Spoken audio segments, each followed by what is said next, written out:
पाकिस्तान के स्टार बल्लेबाज बाबर आजम ने दिया है बहुत बड़ा बयान। एक दिग्गज खिलाड़ी कभी भी खबरों में आ सकता है, चाहे टीम अच्छा कर रही हो या बुरा। और ऐसे में ओडीआई वर्ल्ड कप 2023 के बाद से ही बाबर आजम कॉन्स्टेंटली खबरों में बने हुए हैं, चाहे वो कप्तानी छोड़ने के बाद कह लीजिए, न्यूजीलैंड में कॉन्जिक्यूटिव 3 हाफ सेंचुरी बनाने के बाद कह लीजिए, ऑस्ट्रेलिया में, या फिर खराब परफॉर्मेंस के बाद कह लीजिए। ओडीआई वर्ल्ड कप में पाकिस्तान टीम का प्रदर्शन काफ़ी ही खराब देखने को हमें नजर आया था और वहां पे कप्तानी बाबर आजम तब कर रहे थे।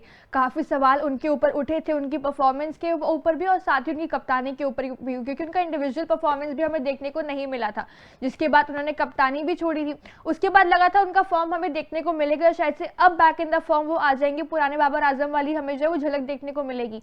लेकिन ऑस्ट्रेलिया के खिलाफ टेस्ट सीरीज में भी बाबर आजम फ्लॉप रहे। न्यूजीलैंड के खिलाफ फाइनली प्रदर्शन तो दिखाया, 3 कंसेक्यूटिव 50 जरूर मारी, लेकिन वो तीनों की तीनों इन अ लूजिंग कॉज यहाँ पे आई थी। जिसके बाद काफी बातचीत उठ रही थी, वो खबरों में भी यहाँ पे आए थे। और अब बाबर आजम बीपीएल यहाँ पे खेलते हुए नजर आ रहे हैं और वहां पर भी उन्होंने अपने पहले ही मुकाबले में कहीं ना कहीं 50 मारी है और उसके बाद एक बार फिर से बाबर आजम खबरों में आ चुके हैं। बिल्कुल, और ये 3 कॉन्जिक्यूटिव हाफ सेंचुरीज उन्होंने न्यूजीलैंड सीरीज में भी मारी थी। अब बांग्लादेश में लीग खेल रहे हैं और वहां पर भी इस मुकाबले में हाफ सेंचुरी मारी है बाबर आजम ने। और कहीं ना कहीं बहुत बड़ा बयान एक दे दिया है बाबर आजम ने, क्योंकि मानिए बाबर आजम पे बहुत सारे सवाल उठ रहे थे कि न्यूजीलैंड में बहुत कमाल की बैटिंग बाबर आजम ने करी, लेकिन ओपनिंग हम नहीं करवा रहे थे, यानी कि कप्तान जो है पाकिस्तान के शाहीन शाह अफरीदी वो नहीं करवा रहे थे। सैम अयूब और रिजवान को ट्राई कर रहे थे, जबकि आपके पास खुद बहुत कमाल के वर्ल्ड वाइड क्लास ओपनर्स हैं बाबर आजम और मोहम्मद रिजवान, लेकिन फिर भी सैम अयूब को प्रायोरिटी दे रहे थे। लेकिन फिर भी वहां पे बाबर आजम ने परफॉर्म करा।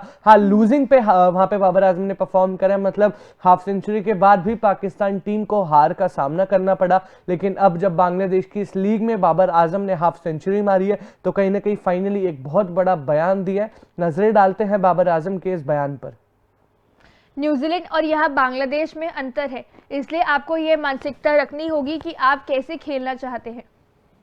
मैंने बीच में अपने शुरुआती गेम में कुछ समय लिया क्योंकि टीम को साझेदारी की ज़रूरत थी, क्योंकि हमने कुछ विकेट खो दिए थे। मैंने अंत तक नहीं सोचा कि मैं क्या करूँगा, क्योंकि जब आप यह योजना बनाकर चल रहे होते हैं तो जब आप सेट हो जाते हैं तो आप उसका पीछा भी कर सकते हैं।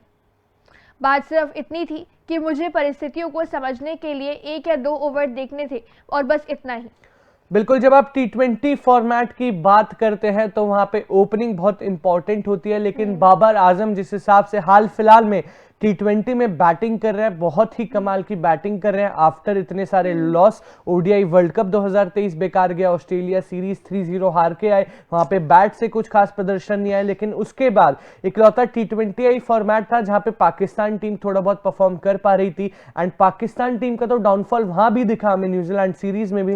लेकिन बाबर आजम की बैटिंग तब से ही बहुत कमाल की रही है। न्यूजीलैंड में भी 3 कॉन्जिक्यूटिव हाफ सेंचुरी मारी थी, हालांकि लूजिंग में मारी थी, लेकिन फिर भी वो बहुत क्रूशियल पारियां थी। और जैसा कि बाबर आजम ने कहा कि वो परिस्थितियों को देखते हैं कि कैसे टीम को कंट्रीब्यूट करना है, कैसे वो कंट्रीब्यूट कर पाए टीम के लिए, और वही उन्होंने वहां पे करा। बहुत सारे विकेट गिर गए थे, इसलिए उन्होंने 1-2 ओवर सेट होने के लिए लिए, लेकिन उसके बाद वो जो एड ऑन दे देते हैं 50 का, कहीं ना कहीं बहुत बड़ा कंट्रीब्यूशन माना जाता है T20 फॉर्मेट। बिल्कुल, क्योंकि अगर देखा जाए काफी लोग क्वेश्चन जरूर उठाते हैं बाबर आजम की बल्लेबाजी के ऊपर कि वो स्लो स्टार्टिंग देते हैं, इतना अच्छा कंट्रीब्यूशन वो नहीं दे पाते हैं। 50 आती है जरूर, लेकिन लूजिंग कॉज आती है, लूजिंग कॉज में आती है। लेकिन कहीं ना कहीं समझने की भी जरूरत है कि बाबर आजम स्टार्टिंग, जैसे कि उन्होंने खुद भी कहा कि 1 या 2 ओवर वो जरूर सेट होने के लिए लेते हैं, लेकिन उसके बाद अपना नेशनल गेम खेलना स्टार्ट कर देते हैं। उसके बाद वो अपने एक रिदम में आ जाते हैं। और जहां बात हुई लूजिंग कॉज की, तो कहीं ना कहीं हम बात करेंगे, अगर बाबर आजम का 50 आता है तो किसी और बल्लेबाज का कंट्रीब्यूशन वहां पे नहीं हो पाता है। बाबर आजम इंडिविजुअली बाकी मुकाबले नहीं जिता सकते हैं। पाकिस्तान की तरफ से वो अच्छा प्रदर्शन दिखा जरूर रहे हैं और हाँ, खिलाड़ी जो है फैंस एक्सपेक्ट जरूर करते हैं कि बाबर आजम की 50 जो है वो 100 में जरूर कन्वर्ट हो, या फिर जो सीधा जो है मैच खत्म करके वापस लौटे। लेकिन एटलीस्ट जो वो स्टार्ट देते हैं, वो अगर ओपनिंग फेयर से भी कहीं ना कहीं मिल जाए तो बाबर आजम की जो वो 50 लूजिंग कॉस्ट में आ रही है, कहीं ना कहीं वो कन्वर्ट हो सकती है विनिंग में, लेकिन वहां पे वो देखने को हमें मिलता नहीं है। बिल्कुल, अब बहुत इंपॉर्टेंट ये होगा कि इस कमाल की परफॉर्मेंस के बाद, इस बयान के बाद, क्या पाकिस्तान टीम ओपनिंग में वापस बाबर आजम और रिजवान पर स्टिक करती है, क्योंकि हमें पता है बाबर आजम ने कमाल की बैटिंग दिखाई है, जो उन पर सवाल खड़े हो गए थे वहां पे उनको मुंह तोड़ जवाब बाबर आजम ने दे दिया, न्यूजीलैंड सीरीज में दिया, इस लीग में दिया, और हम तो आशा करते हैं कि ऐसे ही बाबर आजम परफॉर्म करते रहे। बाकी आप अपना ओपिनियन इस बारे में बता सकते हैं कमेंट सेक्शन में। तब तक के लिए देखते रहिए तूफान स्पोर्ट्स। Like share subscribe. तूफान स्पोर्ट्स।